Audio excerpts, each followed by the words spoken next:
So how do you set Google as the default browser on the iPhone Safari, right? So what you probably are referring to is like the default search engine because you still want to use Safari. And in order to change that and set that up, just find the settings app of your iPhone generally, right? And at the bottom of the main section, you can see the apps menu, right? Where every single app has its own settings. So go to the apps like this, and then you can find the Safari from the list. It's all sorted alphabetically, so you should be able to find it. Then you can see that we have the default browser app, right? So that's, of course, are going to be Safari because we're going to keep that. But then we have the search engine.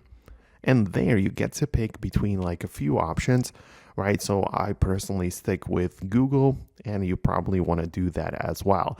And it just means that whenever I'm using Safari regularly and I just don't type in the whole URL, like I don't type in like apple.com, for example, but instead I just write Apple iPhone, right? Like these two words.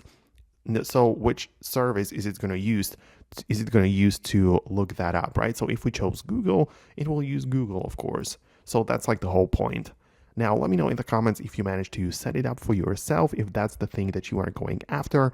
Most definitely subscribe so you do not miss the next upcoming tutorials. I have plenty of them coming up.